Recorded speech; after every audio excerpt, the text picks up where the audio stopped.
पहला क्वेश्चन है, भारत में न्यू इकोनॉमिक पॉलिसी, नई आर्थिक नीति कब लागू किया गया? तो ध्यान रखिएगा आप लोग, 1990 ईस्वी में भारत की अर्थव्यवस्था बहुत ही चरमरा गई थी। भारत की अर्थव्यवस्था 1990 के दरमियान क्या था, बहुत ही खराब हो गया था। इसी आर्थिक अर्थव्यवस्था को सुधार करने के लिए तत्कालीन देश के प्रधानमंत्री, उस समय 1991 में देश के प्रधानमंत्री जो थे पीवी नरसिम्हा राव, पीवी नरसिम्हा राव, ध्यान रखिएगा, पीवी नरसिम्हा राव के द्वारा भारत में नई आर्थिक नीति की शुरुआत किया गया। पीवी नरसिम्हा राव, कब किया गया? 1991 में। ध्यान रखना है, भारत में एनईपी, न्यू इकोनॉमिक पॉलिसी 1991 में देश के तत्कालीन प्रधानमंत्री पीवी नरसिम्हा राव के द्वारा शुरू किया गया और अर्थव्यवस्था को सुधार लाने का प्रयास किया गया। क्लियर है? देखो अगला क्वेश्चन है, गोधरा कांड कब हुआ? तो ध्यान रखिएगा, गोधरा कांड जो हुआ था ये 2002 के अंदर हुआ था। गोधरा कांड में हुआ क्या था बता रहे हैं। गोधरा, गुजरात के गोधरा रेलवे स्टेशन के पास एक ट्रेन के बोगी में आग लगा दिया था और इस आग के कारण 58 राम भक्त जिंदा जल गए थे। इसी को कहा जाता है गोधरा ट्रेन कांड, गोधरा रेलवे कांड, यानी कि रेलवे में आग लगा दिया था, गोधरा कांड। ये कब हुआ था? 2002 ईस्वी में। उसके बाद इस घटना की जांच के लिए एक समिति बनाई गई और इस समिति का नाम है नानावटी आयोग। गोधरा कांड की जांच के लिए किस समिति का गठन किया गया था? नानावटी आयोग। याद रखिएगा, एक क्वेश्चन आया हुआ है कि गोधरा कांड की जांच के लिए किस समिति को बनाया गया? नानावटी आयोग। और इसकी जो रिपोर्ट आई, नानावटी आयोग का जो रिपोर्ट आया वो 11 मई 2005 ईस्वी को आया। उस समय देश के तत्कालीन प्रधानमंत्री थे अटल बिहारी वाजपेयी। तो ध्यान रखना है आप लोगों को कि गोधरा कांड किस वर्ष हुआ? 2002 ईस्वी में गोधरा रेलवे स्टेशन के पास ट्रेन में आग लगा दिया था, जिसके कारण 58 राम भक्त जिंदा जल गए, जिसके कारण कि एक आयोग का गठन किया गया। इस आयोग का क्या नाम है? नानावटी आयोग। और इस नानावटी आयोग का जो रिपोर्ट आया 11 मई 2005 ईस्वी को आया और इस 11 मई 2005 को देश के तत्कालीन प्रधानमंत्री अटल बिहारी वाजपेयी थे। नेक्स्ट क्वेश्चन देखते हैं हम लोग। देखो अगला क्वेश्चन है, भारत ने अपना पहला परमाणु परीक्षण कब और कहां किया? भारत ने अपना पहला जो सफल परमाणु परीक्षण किया, तो ध्यान रखिएगा, ये किया था 1974 में। भारत ने अपना पहला परमाणु सफल परीक्षण कहां से किया? 1974 में। कहां से किया था? राजस्थान के पोखरण में किया। इसका कोड नेम क्या था? स्माइलिंग बुद्धा। ध्यान रखिएगा, भारत ने अपना पहला सफल परमाणु परीक्षण किया 1974 में राजस्थान के पोखरण के अंदर और इसका जो कोड नेम दिया गया था स्माइलिंग बुद्धा। ध्यान रखना है। और वहीं पर अगर हम लोग बात करें दूसरा परमाणु परीक्षण, भारत ने अपना सफल दूसरा परमाणु परीक्षण कब किया? 11 मई 1998 ईस्वी को किया। ये कहाँ किया? ये भी राजस्थान के पोखरण में ही किया है। इसके लिए जो कोड नेम यूज किया गया था ऑपरेशन शक्ति।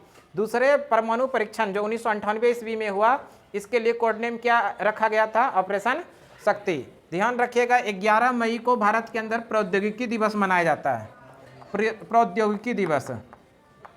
प्रौद्योगिकी दिवस कब मनाया जाता है? 11 मई को। ध्यान रखना, 11 मई को प्रौद्योगिकी दिवस यानी टेक्नोलॉजी डे मनाया जाता है। दूसरा परमाणु परीक्षण भारत ने 11 मई 1998 ईस्वी को राजस्थान के पोखरण से किया। कोड नेम क्या था? ऑपरेशन शक्ति। 11 मई को क्या मनाया जाता है? प्रौद्योगिकी दिवस यानी टेक्नोलॉजी डे। तो ये क्वेश्चन था आप लोगों को पोखरण से संबंधित, यानी पहला परमाणु परीक्षण। नेक्स्ट क्वेश्चन हम लोग देखते हैं, क्या बोलिए। देखो अगला क्वेश्चन है, हिरोशिमा दिवस कब मनाया जाता है?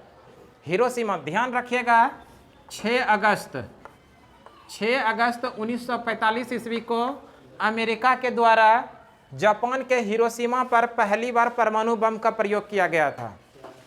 अमेरिका के द्वारा जापान के हिरोशिमा शहर पर पहली बार परमाणु बम का प्रयोग किया गया था 6 अगस्त को। इसलिए 6 अगस्त को क्या मनाया जाता है? हिरोशिमा दिवस। पहली बार परमाणु बम का प्रयोग किया गया था अमेरिका के द्वारा द्वितीय विश्व युद्ध के दरमियान में। ये जो हिरोशिमा, ये किस देश के अंदर आता है? जापान। ये किस देश के अंदर है मेरे भाई? जापान में एक शहर है जिसका नाम है हिरोशिमा। और इसी के 3 दिन बाद यानी कि 9 अगस्त 1945 ईस्वी को ये शहर है नागासाकी। ये कौन सा शहर है?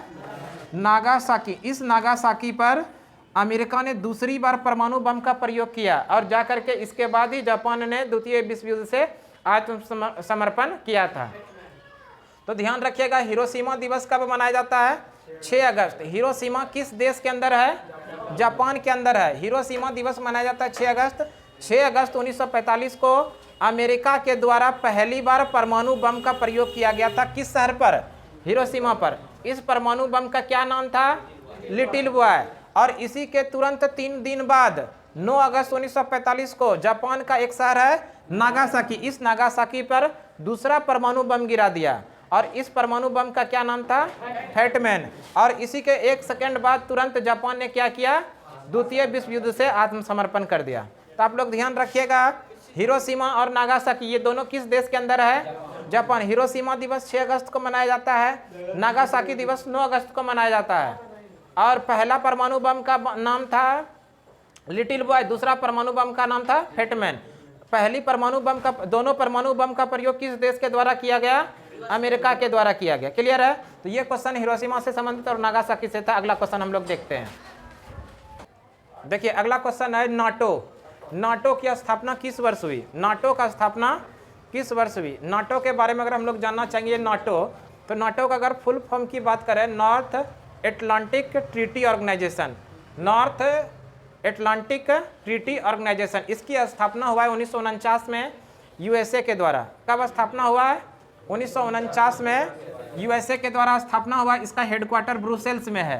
ब्रुसेल्स जो है बेल्जियम की राजधानी है। तो आप लोग ध्यान रखिएगा, नाटो का स्थापना 1949 में अमेरिका के द्वारा और इसका हेडक्वार्टर बेल्जियम की राजधानी ब्रुसेल्स के अंदर है। अगला क्वेश्चन हम लोग देखते हैं। नेक्स्ट क्वेश्चन देखते हैं हम लोग। क्वेश्चन नंबर 5 में है, साम्यवादी शासन का पहला प्रयोग कहाँ किया गया था? साम्यवादी शासन का पहला प्रयोग रूस में किया गया था। ध्यान रखिएगा, साम्यवादी शासन का पहला प्रयोग कहाँ पर किया गया था? रूस। रूस की राजधानी आप लोग बताइए, रूस की राजधानी कहाँ पर है? रूस की राजधानी कहाँ पर है? ध्यान रखिएगा, रूस की राजधानी मॉस्को है। रूस की राजधानी कहाँ पर है? मॉस्को। और इसी रूस के अंदर पहली बार साम्यवादी शासन का प्रयोग किया गया था। ध्यान रखिएगा, साम्यवादी शासन का पहली बार प्रयोग कहाँ पर किया गया था? रूस में। और रूस की राजधानी कहाँ पर है? मॉस्को। अगला जो क्वेश्चन है, देश के वर्तमान में राष्ट्रपति कौन है? तो आप लोग बता सकते हैं देश के वर्तमान में राष्ट्रपति कौन है? द्रौपदी मुर्मू। द्रौपदी मुर्मू देश के राष्ट्रपति है, द्रौपदी मुर्मू। और ये क्रम का अगर बात किया जाए तो 15वें नंबर के क्रम में है। देश की पहली आदिवासी महिला राष्ट्रपति, देश की पहली आदिवासी महिला राष्ट्रपति कौन? द्रौपदी मुर्मू। देश की दूसरी महिला राष्ट्रपति कौन? द्रौपदी मुर्मू। इसका क्रम कौन सा है? 15वें नंबर के क्रम में है। अच्छा, उपराष्ट्रपति की बात करें, उपराष्ट्रपति, देश के वर्तमान समय में उपराष्ट्रपति कौन है? श्री जगदीप धनखड़। श्री जगदीप धनखड़, ध्यान रखिएगा, धनखड़। श्री जगदीप धनखड़ देश के नए उपराष्ट्रपति हैं। ये किस क्रम के हैं मेरे भाई? 14वें नंबर के हैं। ध्यान रखिएगा, ये किस क्रम के हैं? 14वें नंबर के। अगर हम लोग राष्ट्रपति और उपराष्ट्रपति पढ़ ही लिए तो प्रधानमंत्री को क्यों छोड़ें? प्रधानमंत्री को भी पढ़ लीजिए। श्री नरेंद्र मोदी, देश के प्रधानमंत्री कौन है? श्री नरेंद्र मोदी। ये भी क्रम में 15वें नंबर के हैं। इनका भी क्रम कौन सा है? 15वें नंबर का। ध्यान रखिएगा, देश के जो वर्तमान में राष्ट्रपति है कौन है? द्रौपदी मुर्मू। द्रौपदी मुर्मू जो है देश की पहली महिला आदिवासी राष्ट्रपति है और देश की दूसरी महिला राष्ट्रपति है। इसके साथ साथ में एक क्वेश्चन और याद रखिएगा, आज़ाद भारत में जन्मी देश की पहली राष्ट्रपति कौन है? द्रौपदी मुर्मू। यानी आज़ाद भारत में जन्म हुआ राष्ट्रपति भी है, उपराष्ट्रपति भी है और देश के प्रधानमंत्री है। ये तीनों भाई साहब का जन्म आज़ाद भारत में हुआ है। क्लियर है? देश के 15वें राष्ट्रपति कौन है? द्रौपदी मुर्मू। देश के 14वें उपराष्ट्रपति कौन है? श्री जगदीप धनखड़। देश के 15वें प्रधानमंत्री कौन है? श्री नरेंद्र मोदी। ये ध्यान रखिएगा, इसमें से कोई एक क्वेश्चन जरूर छपेगा। देखिए, केंद्र में पहली बार गैर कांग्रेसी प्रधानमंत्री कब बना? ध्यान रखिएगा, केंद्र में पहली बार गैर कांग्रेसी प्रधानमंत्री कब बना? तो इसके लिए आंसर जो होगा 1977। ध्यान रखिएगा, 1977 में केंद्र में पहली बार गैर कांग्रेसी प्रधानमंत्री बना? कौन बने थे प्रधानमंत्री? मोरारजी देसाई। मोरारजी देसाई। मोरारजी देसाई देश के पहले गैर कांग्रेसी प्रधानमंत्री कौन थे? मोरारजी देसाई। मोरारजी देसाई के बारे में एक बहुत अच्छा क्वेश्चन आप लोगों को बता रहे हैं। सबसे अधिक बार बजट प्रस्तुत किया है, कितनी बार? 10 बार। सबसे अधिक बार बजट प्रस्तुत किया है। अभी तक में जितने वित्त मंत्री ने बजट प्रस्तुत किया है, सबसे अधिक बार बजट किसने प्रस्तुत किया है? मोरारजी देसाई। सबसे अधिक बजट प्रस्तुत किया है। बजट प्रस्तुत किया है किसने? मोरारजी देसाई ने। कितनी बार? 10 बार। अच्छा, इस समय देश के प्रधानमंत्री बने मोरारजी देसाई। इसी समय केंद्र के अंदर विदेश मंत्री कौन बनाए गए थे? ये भी क्वेश्चन पूछा गया है। विदेश मंत्री इस समय कौन बनाए गए थे? अटल बिहारी वाजपेयी। ध्यान रखिएगा, इस समय अटल बिहारी वाजपेयी को देश के विदेश मंत्री बनाए गए थे। अटल बिहारी वाजपेयी। अटल बिहारी वाजपेयी। अटल बिहारी वाजपेयी का जन्मदिवस हम लोग कब मनाते हैं बताइए? इनका जन्मदिवस 25 दिसंबर को मनाते हैं, सुशासन दिवस। किस रूप में? सुशासन दिवस। 25 दिसंबर को सुशासन दिवस के रूप में मनाते हैं। तो एक बार फिर से देख लेते हैं पूरे क्वेश्चन को। केंद्र में पहली बार गैर कांग्रेसी प्रधानमंत्री कब बना? 1977 में बना। और कौन बने केंद्र में पहली बार गैर कांग्रेसी प्रधानमंत्री? मोरारजी देसाई। मोरारजी देसाई जो है सबसे अधिक बार बजट प्रस्तुत करने वाले भारत के व्यक्ति हैं। कितनी बार किया है? 10 बार। और 1977 ईस्वी में ही देश के विदेश मंत्री कौन बनाए गए थे? अटल बिहारी वाजपेयी। और अटल बिहारी वाजपेयी का जन्मदिवस हम लोग प्रत्येक 25 दिसंबर को मनाते हैं। किस रूप में? सुशासन दिवस। देखिए, क्वेश्चन तो एक ही है, लेकिन जब इसको हम लोग एक्सप्लेन किए हैं तो एक क्वेश्चन से कितना क्वेश्चन बना? कम से कम 4 क्वेश्चन जरूर बना। तो आप लोग इस क्लास को अपने दोस्तों तक जरूर पहुंचाइएगा, ताकि उसको भी इस चीज़ का लाभ मिल सके। एक क्वेश्चन के अंदर 4 क्वेश्चन पढ़ सके। ठीक है, हम लोग अगला क्वेश्चन देखते हैं। देखो, अगला क्वेश्चन है, जय जवान जय किसान का नारा किसने दिया? जय जवान जय किसान का नारा लाल बहादुर शास्त्री ने। ध्यान रखिएगा, लाल बहादुर शास्त्री। लाल बहादुर शास्त्री ने जय जवान जय किसान का नारा दिया। ध्यान रखिएगा। और देश के दूसरे प्रधानमंत्री ये हैं। देश के दूसरे प्रधानमंत्री, देश के पहले प्रधानमंत्री पंडित जवाहरलाल नेहरू, और उनके बाद देश के एक सेकंड बंद कीजिए ना, क्या लाल बहादुर करो। देश के दूसरे प्रधानमंत्री कौन थे? लाल बहादुर शास्त्री। दूसरे प्रधानमंत्री, पहले प्रधानमंत्री पंडित जवाहरलाल नेहरू और दूसरे प्रधानमंत्री कौन थे? लाल बहादुर शास्त्री। लाल बहादुर शास्त्री का जन्मदिन हम लोग मनाते 2 अक्टूबर को। ध्यान रखिएगा, 2 अक्टूबर को गांधी जयंती भी मनाते हैं और लाल बहादुर शास्त्री का भी जयंती मनाते हैं। ध्यान रखिएगा, इस दिन 2 महापुरुष का हम लोग जन्मदिन मनाते हैं। एक तो 2 अक्टूबर को गांधी जयंती भी 2 अक्टूबर को, और लाल बहादुर शास्त्री का भी जयंती है। लाल बहादुर शास्त्री, इनका जन्म दिवस हम लोग कब मनाते हैं? 2 अक्टूबर को। लाल बहादुर शास्त्री जो है देश के दूसरे प्रधानमंत्री थे। लाल बहादुर शास्त्री का जो समाधि स्थल है, ध्यान रखिएगा, समाधि स्थल विजय घाट। लाल बहादुर शास्त्री का समाधि स्थल को किस नाम से जानते हैं? विजय घाट। लाल बहादुर शास्त्री का समाधि स्थल विजय घाट। ध्यान रखिएगा, ये कुछ इंपॉर्टेंट क्वेश्चन लाल बहादुर शास्त्री से था। लाल बहादुर शास्त्री ने नारा दिया था जय जवान जय किसान का। और एक क्वेश्चन ध्यान रखिएगा, जय जवान जय किसान जय विज्ञान, इसका नारा अटल बिहारी वाजपेयी ने दिया है। जय जवान जय किसान और जय विज्ञान का नारा अटल बिहारी वाजपेयी। जय जवान जय किसान का नारा लाल बहादुर शास्त्री। लाल बहादुर शास्त्री देश के दूसरे प्रधानमंत्री हुए। लाल बहादुर शास्त्री का जन्मदिन हम लोग प्रत्येक वर्ष 2 अक्टूबर को मनाते हैं और 2 अक्टूबर को गांधी जयंती भी मनाते हैं। लाल बहादुर शास्त्री का जो समाधि स्थल है उसको विजय घाट के नाम से जानते हैं। अगला है क्वेश्चन नंबर 9 में देख लेते हैं, हरित क्रांति की शुरुआत किसके द्वारा किया गया?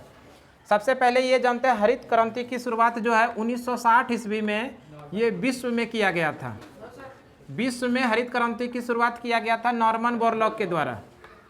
नॉर्मन बोरलॉग, ध्यान रखिएगा, विश्व में हरित क्रांति की शुरुआत नॉर्मन बोरलॉग के द्वारा। और वहीं पर अगर हम लोग भारत में बात कर लें भारत में हरित क्रांति की शुरुआत जो हुआ 1966-67, अलग अलग बुक में अलग अलग तिथि है, किसी में 66 भी है, किसी में 67 भी है, दोनों भी याद रखिएगा। भारत में हरित क्रांति की शुरुआत 1966-67 किसके द्वारा? MS स्वामीनाथन, MS स्वामीनाथन, ध्यान रखिएगा, MS स्वामीनाथन के द्वारा ये किया गया था हरित क्रांति की शुरुआत भारत में। अच्छा, अब जानते हैं कि हरित क्रांति का संबंध किस फसल से है? गेहूं के सर्वाधिक उत्पादन के लिए, सर्वाधिक उत्पादन गेहूं से संबंधित है। अगर सपोज दैट आप लोगों के क्वेश्चन के ऑप्शन में गेहूं नहीं रहे, तब उस कंडीशन में करना है मोटा अनाज। क्या ऑप्शन करना है? मोटा अनाज, ध्यान रखिएगा, उस कंडीशन में आंसर करेंगे मोटा अनाज। हरित क्रांति की शुरुआत किया गया है MS स्वामीनाथन के द्वारा, भारत में किस फसल से संबंधित है? गेहूं से। अगर गेहूं ऑप्शन में नहीं हो तो आंसर क्या करेंगे?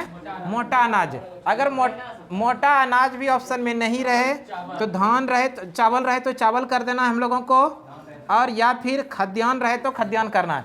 इस चारों में से मैक्सिमम संभावना है अधिक गेहूं रहेगा। गेहूं अगर ऑप्शन में नहीं रहे तब मोटा अनाज रहेगा तो मोटा अनाज करेंगे, लेकिन अगर मोटा अनाज और गेहूं रह जाएगा तो गेहूं को आंसर करना है। क्लियर है? मुख्य रूप से किस फसल को बढ़ावा देने के लिए हरित क्रांति की शुरुआत किया गया था? गेहूं। अगर गेहूं ऑप्शन में नहीं रहे, चावल रहे तो चावल करना है, चावल भी नहीं रहे तो मोटा अनाज करना है। क्लियर है? हरित क्रांति की शुरुआत विश्व में नॉर्मन बोरलॉग के द्वारा 1960 में किया गया, वर्ल्ड की बात है। भारत में 1967-68 में MS स्वामीनाथन के द्वारा किया गया, 1966-67 में MS स्वामीनाथन के द्वारा किया गया, और फसल गेहूं से संबंधित है। मोटा अनाज सेकेंड ऑप्शन याद रखिएगा और चावल थर्ड ऑप्शन याद रखिएगा। देखिए अगला क्वेश्चन है, संपूर्ण क्रांति का नारा किसने दिया? तो इसके लिए आंसर याद रखिएगा, जयप्रकाश नारायण। जयप्रकाश नारायण, जयप्रकाश नारायण ने संपूर्ण क्रांति का नारा दिया था। और इसके साथ में आप लोग जानिए 1975 में बिहार के अंदर एक आंदोलन हुआ था जिसका नाम है बिहार छात्र आंदोलन। बिहार छात्र आंदोलन, बिहार छात्र आंदोलन किनके नेतृत्व में किया गया था? 1975 में जयप्रकाश नारायण के द्वारा। और इसी जयप्रकाश नारायण ने संपूर्ण क्रांति का नारा भी दिया है। ध्यान रखिएगा, जयप्रकाश नारायण 1975 के बिहार छात्र आंदोलन का नेतृत्व किया था। जयप्रकाश नारायण के द्वारा 1977 ईस्वी में जनसंघ का नाम बदलकर, जनसंघ का नाम बदलकर जनता पार्टी रखा था। ध्यान रखिएगा इस क्वेश्चन को भी। 1977 ईस्वी में जनसंघ का नाम बदलकर जनता पार्टी रखा था। ध्यान रखिएगा, जनता पार्टी का नाम किसने रखा था? जयप्रकाश नारायण के द्वारा। कब? 1977 में जनसंघ का नाम बदल के जनता पार्टी रखा। 1977 में किसके द्वारा? जयप्रकाश नारायण के द्वारा। तो इस क्वेश्चन को एक बार और देख लेते हैं। संपूर्ण क्रांति का नारा किसने दिया? जयप्रकाश नारायण ने दिया। और यही जयप्रकाश नारायण 1975 के बिहार छात्र आंदोलन के प्रमुख नेता थे। 1977 ईस्वी में जनसंघ का नाम बदलकर जनता पार्टी किया। किसने? जयप्रकाश नारायण ने। तो ये कुछ पहला क्वेश्चन है, एशियाटिक सोसाइटी ऑफ बंगाल की स्थापना कब हुई? एशियाटिक सोसाइटी ऑफ बंगाल की स्थापना विलियम जोन्स के द्वारा किया गया था। ये भी ध्यान रखेंगे, William Jones. Asiatic Society of Bengal की स्थापना किसके द्वारा किया गया? विलियम जोन्स के द्वारा, विलियम जेम्स। कब किया गया? तो ध्यान रखिएगा 1784 ईस्वी में किया गया था। कब किया गया था मेरे भाई? 1784 ईस्वी में। एशियाटिक सोसाइटी ऑफ बंगाल की स्थापना 1784 ईस्वी में किसके द्वारा किया गया? विलियम जोन्स के द्वारा, विलियम जोन्स के द्वारा। ध्यान रखिएगा, एशियाटिक सोसाइटी ऑफ बंगाल की स्थापना बंगाल के अंदर किया गया था। और इस समय बंगाल के जो गवर्नर जनरल थे, ध्यान रखिएगा, बंगाल के गवर्नर जनरल, उनका भी नाम ध्यान रखिएगा। बंगाल का गवर्नर जनरल इस समय जनरल वारेन हेस्टिंग्स। इस समय बंगाल के गवर्नर जनरल कौन हुआ करते थे? Warren Hastings. ध्यान रखिएगा, वारेन हेस्टिंग्स, ध्यान रखिएगा। इस समय गवर्नर जनरल कौन थे? Warren Hastings. देखिए एशियाटिक सोसाइटी ऑफ बंगाल की स्थापना कब हुई? 1784 ईस्वी में हुआ। कहाँ पर हुआ? बंगाल में। किसके द्वारा? विलियम जेम्स के द्वारा। इस समय बंगाल में गवर्नर जनरल कौन थे? याद रखिएगा, वारेन हेस्टिंग्स। यानी 1784 ईस्वी में एशियाटिक सोसाइटी ऑफ बंगाल की स्थापना होती है। बंगाल की स्थापना के समय बंगाल के गवर्नर जनरल कौन थे? वारेन हेस्टिंग्स थे। एशियाटिक सोसाइटी ऑफ बंगाल की स्थापना किस वर्ष हुई? 1784 ईस्वी को हुआ। अगला क्वेश्चन हम लोग देखते हैं। देखिए क्वेश्चन जो है, सिंधु घाटी सभ्यता का सबसे बड़ा नगर कौन सा था? क्वेश्चन को ध्यान से देखिए। सिंधु घाटी सभ्यता का सबसे बड़ा नगर, सिंधु घाटी सभ्यता का सबसे बड़ा नगर जो था वो मोहनजोदड़ो है। ध्यान रखिएगा, सिंधु घाटी सभ्यता का सबसे बड़ा नगर कौन सा था? मोहनजोदड़ो। मोहनजोदड़ो, इसी का दूसरा नाम क्या है? मृतकों का टीला। इसको किस नाम से हम लोग जानते हैं? मृतकों का टीला। इसी को बोलते हैं मृतकों का टीला। अगर हम लोग मोहनजोदड़ो की बात करें मेरे भाई कि मोहनजोदड़ो का खोज किसने किया है, इसका आंसर आप लोग कमेंट बॉक्स में छापिए। मोहनजोदड़ो का खोज किसने किया है? राखाल दास बनर्जी। राखाल दास बनर्जी, इसका खोज किसने किया? राखाल दास बनर्जी। ध्यान रखिएगा, मोहनजोदड़ो का जो खोज किया है राखाल दास बनर्जी के द्वारा। अब ये भी बताइए कि कब किया गया है? 1922 ईस्वी में किया गया। ध्यान रखिए, राखाल दास बनर्जी के द्वारा मोहनजोदड़ो का खोज किया गया। मोहनजोदड़ो का ही दूसरा नाम क्या है? मृतकों का टीला। अगर वर्तमान समय की बात करें तो ये मोहनजोदड़ो पाकिस्तान में है ना। वर्तमान समय में ये मोहनजोदड़ो कहाँ पर है? पाकिस्तान में। अगर आप लोग से क्वेश्चन पूछा जाए सिंधु घाटी सभ्यता का सबसे बड़ा नगर कौन सा है? मोहनजोदड़ो। लेकिन इसी में क्वेश्चन आ जाए सिंधु घाटी सभ्यता का भारत में सबसे बड़ा स्थल कौन सा है? दोनों अलग अलग क्वेश्चन है। सिंधु घाटी सभ्यता का भारत में सबसे बड़ा स्थल कौन सा है? तो ध्यान रखिएगा, राखीगढ़ी, ये हरियाणा के अंदर है। सिंधु घाटी सभ्यता का भारत में सबसे बड़ा स्थल, ध्यान रखिएगा, भारत में सबसे बड़ा स्थल, भारत में सबसे बड़ा स्थल, भारत का ये पूछ रहा है। और ये जो था ये ओवरऑल सिंधु घाटी सभ्यता का था, जिसमें कि पाकिस्तान भी शामिल था उस समय। सिंधु घाटी सभ्यता का सबसे बड़ा स्थल कौन सा? मोहनजोदड़ो। लेकिन आपसे पूछा जाएगा सिंधु घाटी सभ्यता का भारत में सबसे बड़ा स्थल, भारत में सबसे बड़ा स्थल राखीगढ़ी। राखीगढ़ी, ये राखीगढ़ी कहाँ पर है? हरियाणा के अंदर है। ध्यान रखिएगा, हरियाणा। सिंधु घाटी सभ्यता का जुड़वा राजधानी किसे कहा जाता है मेरे भाई बताइए? सिंधु घाटी सभ्यता का जुड़वा राजधानी, सिंधु घाटी सभ्यता का जुड़वा राजधानी किसे कहते हैं? हड़प्पा और मोहनजोदड़ो को, हड़प्पा और मोहनजोदड़ो को सिंधु घाटी सभ्यता का जुड़वा राजधानी कहते हैं, मोहनजोदड़ो। ध्यान रखिएगा, हड़प्पा और मोहनजोदड़ो को सिंधु घाटी सभ्यता का जुड़वा राजधानी कहते हैं। ये सिंधु घाटी सभ्यता से कुछ इंपॉर्टेंट क्वेश्चन था। अगला क्वेश्चन हम लोग देखते हैं। अगला क्वेश्चन है, कलिंग की लड़ाई किस वर्ष हुई? अगर कलिंग की हम लोग बात करें मेरे भाई, तो कलिंग जो है वर्तमान समय में कौन सा क्षेत्र है? उड़ीसा का वर्तमान समय में जो क्षेत्र है उड़ीसा। ध्यान रखिएगा, वर्तमान समय में उड़ीसा, और इसी उड़ीसा को उस समय कलिंग के नाम से जानते हैं। कलिंग पर विजय जो हासिल किया था किसने बताइए? सम्राट अशोक ने। मेरे भाई ध्यान रखिएगा, सम्राट अशोक ने कलिंग की लड़ाई पर विजय प्राप्त करी थी। और ये सम्राट अशोक का संबंध किस वंश से है ये भी बताइए। सम्राट अशोक का बात करते थे, मौर्य वंश का ये तीसरा शासक था, मौर्य वंश का तीसरा शासक। मौर्य वंश का तीसरा शासक कौन हुआ?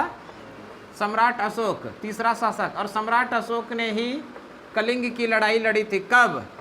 261 ईसा पूर्व में, 261 ईसा पूर्व। कलिंग पर विजय हासिल किसने किया था?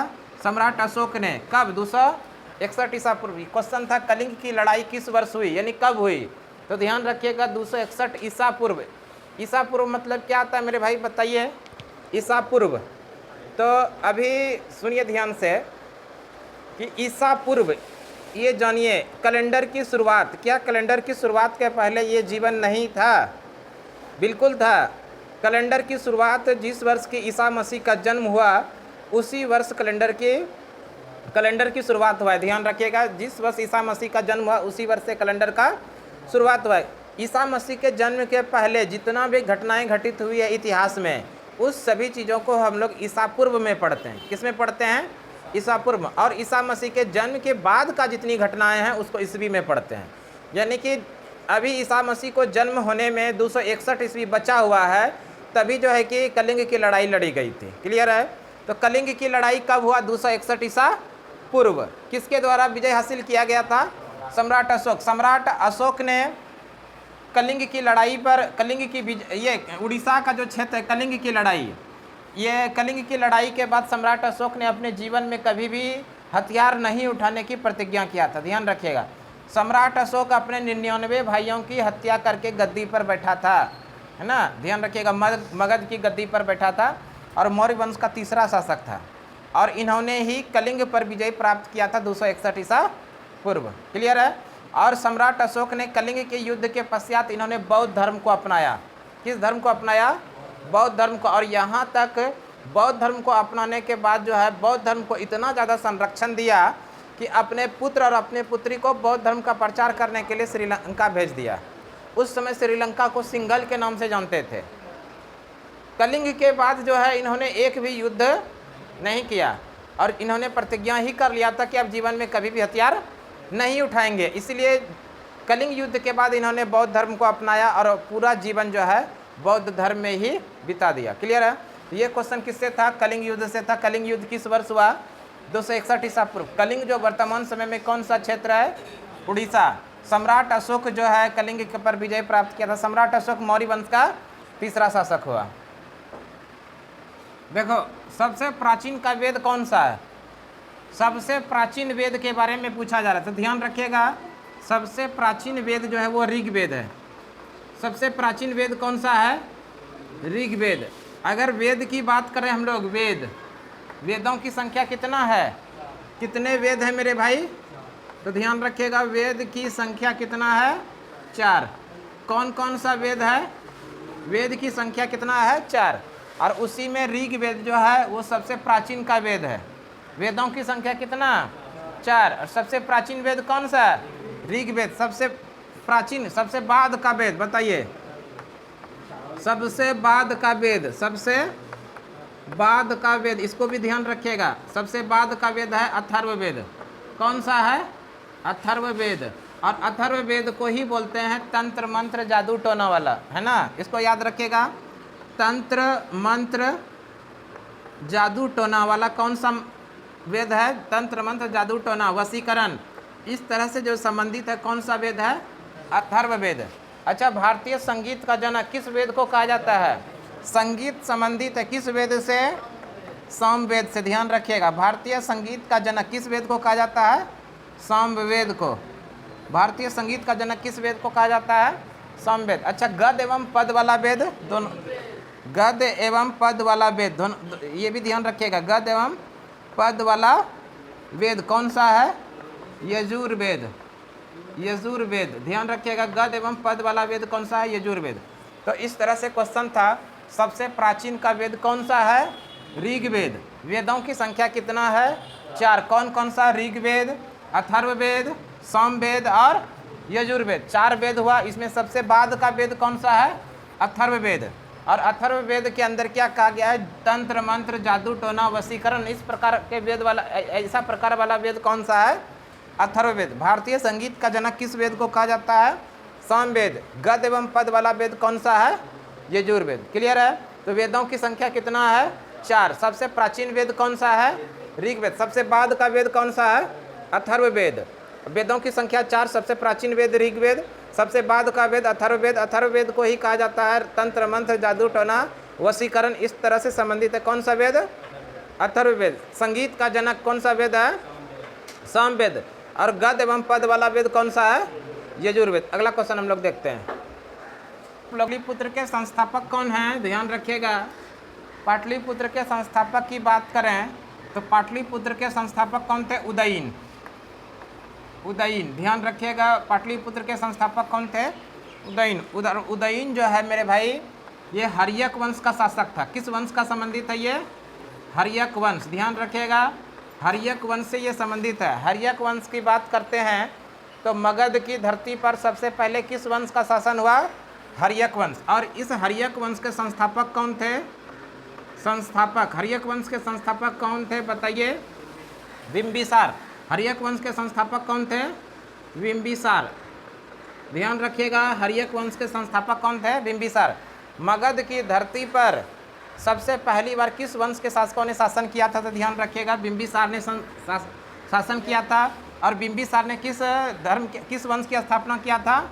हर्यक वंश की स्थापना। बिंबिसार ने मगध की धरती पर लगभग 52 वर्षों तक शासन किया था, ये भी ध्यान रखिएगा। मगध की धरती पर सबसे पहले किस वंश के शासकों ने शासन किया? तो आंसर याद रखिएगा, हर्यक वंश के शासकों ने। हर्यक वंश का संस्थापक कौन थे? बिंबिसार। और इसी हर्यक वंश का एक शासक हुआ करता था जिसका नाम है उदयन। और इसी उदयन ने गंगा, याद रखिएगा, गंगा, सोन और पुनपुन, गंगा, सोन और पुनपुन, इस नदी के संगम पर, इस नदी के किनारे, इस तीनों नदी के किनारे संगम के ऊपर में कौन सा शहर बसाया? पाटलिपुत्रा नगर की स्थापना बसाया। पाटलिपुत्रा नगर की स्थापना किस वर्ष किया गया, ये भी बता दीजिए। पाटलिपुत्र नगर की स्थापना उदयन के द्वारा कब किया गया, बताइए। पाटलिपुत्रा नगर की स्थापना उदयन के द्वारा कब किया गया, ये कमेंट बॉक्स में आप लोग छापिए। वैसे पाटलिपुत्र के संस्थापक उदयन थे। किस नदी के किनारे बसाया था? गंगा, सोन और पुनपुन नदी के किनारे। उदयन का संबंध किस वंश से है? हर्यक वंश से। हर्यक वंश के संस्थापक कौन थे? बिंबिसार। अगला क्वेश्चन हम लोग देखते हैं। जीएसटी की बात हम लोग करते हैं, goods and service tax. GST का मतलब क्या होगा? Goods and service tax. और जीएसटी को भारतीय संविधान के 101वां संविधान संशोधन के द्वारा जोड़ा गया। 101वां संविधान संशोधन के द्वारा भारतीय संविधान के अंदर किसको जोड़ा गया? जीएसटी को। पूरे देश में जीएसटी कब लागू हुआ? 1 जुलाई 2017 को पूरे देश के अंदर जीएसटी लागू किया गया। जीएसटी लागू करने वाला भारत का पहला राज्य असम है, ये भी ध्यान रखेंगे। जीएसटी लागू करने वाला देश का पहला राज्य कौन सा है? असम। जीएसटी का जो दर है 5% याद रखिएगा, 12% याद रखिएगा, 18 और 28। सबसे कम जो है 5% है और सबसे मैक्सिमम कितना है? 28%। 0% को हटा दीजिए। जीएसटी का जो दर है, कितने प्रकार के दर हैं? 5%, 12%, 18% और 28%। ध्यान रखिएगा। जीएसटी समिति के सिफारिश, किस समिति के सिफारिश पे जीएसटी को लागू किया गया देश में? तो याद रखिएगा, विजय केलकर समिति के सिफारिश पे देश में जीएसटी लागू किया गया। जीएसटी काउंसिल के अध्यक्ष कौन होते हैं, इसको भी ध्यान रखिएगा। जीएसटी काउंसिल के जो अध्यक्ष होंगे वो निर्मला सीतारमण, यानी जो देश के वित्त मंत्री होते हैं वही जीएसटी काउंसिल के अध्यक्ष होते हैं। जीएसटी काउंसिल के अध्यक्ष कौन होंगे? जो देश के वित्त मंत्री होंगे वही जीएसटी काउंसिल के अध्यक्ष। ध्यान रखिएगा। जीएसटी काउंसिल के अध्यक्ष किस अनुच्छेद के अंदर? अनुच्छेद 279A के अंदर। जीएसटी काउंसिल के अध्यक्ष कौन होंगे? देश के वित्त मंत्री। किस अनुच्छेद के अंदर ये चर्चा किया गया है? तो अनुच्छेद नंबर 279A। अगर हम लोग बात करें जीएसटी सबसे पहली बार किस देश में लागू हुआ? जीएसटी सबसे पहले किस देश में लागू हुआ? तो ध्यान रखिएगा, फ्रांस में 1954 में। सबसे पहले जीएसटी किस देश में लागू हुआ? फ्रांस में। और कब हुआ? 1954 में। जीएसटी जो है एक प्रकार का इनडायरेक्ट टैक्स है, अप्रत्यक्ष कर है। जीएसटी किस प्रकार का कर है? अप्रत्यक्ष कर है, इनडायरेक्ट टैक्स है। और ये जो है समवर्ती सूची का विषय, जीएसटी समवर्ती सूची का विषय। ये कुछ क्वेश्चन था किससे संबंधित? जीएसटी से। GST goods and service tax किस संविधान संशोधन के द्वारा जोड़ा गया? 101वां संविधान संशोधन के द्वारा जोड़ा गया। पूरे देश में लागू कब हुआ? 1 जुलाई 2017 से पूरे देश में जीएसटी लागू हो गया। जीएसटी लागू करने वाला भारत का पहला राज्य कौन सा है? असम। जीएसटी का जो दर होगा 5%, 12%, 18% और 28%। किस समिति का सिफारिश पे जीएसटी को लागू किया गया? तो याद रखिएगा, विजय केलकर समिति। विजय केलकर समिति के सिफारिश पे भारत में जीएसटी लागू किया गया। जीएसटी एक प्रकार का अप्रत्यक्ष कर है। जीएसटी क्या है? एक प्रकार का अप्रत्यक्ष कर है, यानी इनडायरेक्ट टैक्स है। और ये किस सूची का विषय है? समवर्ती सूची का विषय है। जीएसटी परिषद के अध्यक्ष कौन होते हैं? देश के वित्त मंत्री। किस अनुच्छेद के अंदर? तो अनुच्छेद नंबर 279A। देश के जो वित्त मंत्री होंगे वही जीएसटी काउंसिल के अध्यक्ष होंगे। किस अनुच्छेद के अंदर? अनुच्छेद नंबर 279A। विश्व में सबसे पहली बार जीएसटी किस देश में लागू किया गया? फ्रांस में। कब? 1954 में। देखिए 3-4 बुक है, इसको भी आप लोग ध्यान रखिएगा। वेल्थ ऑफ नेशन बुक के लेखक कौन है? Adam Smith. इंपॉर्टेंट है, ध्यान रखिएगा। वेल्थ ऑफ नेशन पुस्तक के लेखक कौन है? Adam Smith. Principle of economics Marshall. Principle of economics book के लेखक कौन है? Marshall. Foundation of economics analysis, foundation of economics analysis, इस बुक के लेखक कौन है? Samuelson. Foundation of economics analysis book के लेखक कौन है? सैमुअल्सन। आगे देख लेते हैं natural theory of employment, interest and money, इसके लेखक कौन है? किन्स। एक बार देखिए, general theory of employment, interest and money, इस बुक के लेखक कौन है? किन्स। ये 4 बुक है इकोनॉमिक्स से संबंधित है, चारों बुक को ध्यान रखिएगा। देखिए, विश्व में सबसे बड़ी अर्थव्यवस्था वाला देश, विश्व में सबसे बड़ा अर्थव्यवस्था किस देश के अंदर है? तो ध्यान रखिएगा, यूएसए के अंदर। विश्व में सबसे बड़ी अर्थव्यवस्था वाला देश कौन सा है? यूएसए। यूएसए की जो अर्थव्यवस्था है 21.43, ध्यान रखिएगा कितना? 21.43, कितना अर्थव्यवस्था वहाँ पर? 21.43। अगर भारत की बात करें, विश्व में भारत की अर्थव्यवस्था का क्रम कौन सा है? 5वां। सबसे बड़ा 5वां अर्थव्यवस्था वाला देश कौन सा है? भारत। भारत की जो अर्थव्यवस्था है विश्व में कौन सा स्थान रखता है? 5वां। इसका जो भारत का अर्थव्यवस्था है 2.93, भारत की अर्थव्यवस्था पूरे विश्व में कौन से स्थान पर है? 5वें स्थान पर है। कितने? 2.93 के साथ। क्लियर है? तो विश्व में सबसे बड़ी अर्थव्यवस्था वाला देश कौन सा है? विश्व में यूएसए है, भारत का स्थान 5वां है।